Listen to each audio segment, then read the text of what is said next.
చట్టం ఎవరికీ చుట్టం కాదని తప్పు చేసిన వారు జైలుకు పోవాల్సిందేనని రేగా కాంతారావు స్పష్టం చేశారు.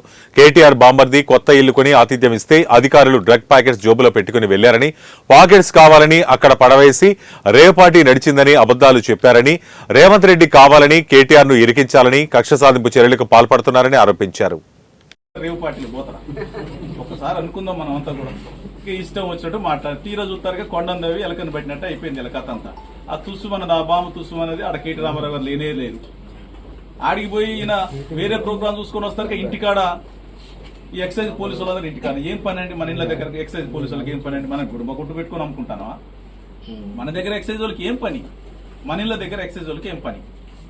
సో ఈ రకంగా కక్షపూరితంగా కేటీ రామారావు గారిని ఖచ్చితంగా జైల్లో వేయాలనేటువంటి కక్షపూరితమైనటువంటి రాజకీయాలు రేవంత్ రెడ్డి గారు చేస్తా ఉన్నారు.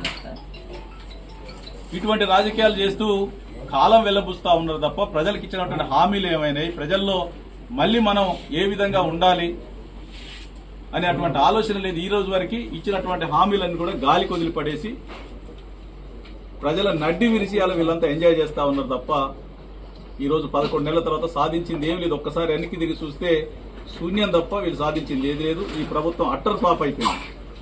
ఈ ప్రభుత్వం అట్టర్ ఫ్లాప్ అయిపోయింది. ప్రజలందరూ కూడా మనం అనేక వీడియోలు చూస్తా ఉన్నాం. ఇల్లు కూలగొడతా ఉంటే ఏమన్నా విఘ్నత ఉన్నటువంటి బాధ్యత కలిగినటువంటి మంత్రులు ఎవరైనా మాట్లాడేటువంటి మాటలా నిన్ను అరెస్ట్ చేస్తానని మెచ్చ నాగేశ్వరరావు గారు రేపని చెప్తారు ఎవరన్నా?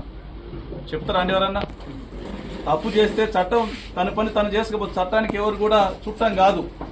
తన పని తను చేసుకుపోతుంది. తప్పు చేస్తే రేగా కాంతారావు అయినా, కేటీ రామారావు గారైనా, కేసీఆర్ గారైనా, మెచ్చ నాగేశ్వరరావు గారైనా, అదే మాట్లాడినటువంటి మంత్రి అయినా కానీ ఎవరైనా కావచ్చు, అందరికీ చుట్టం కాదు.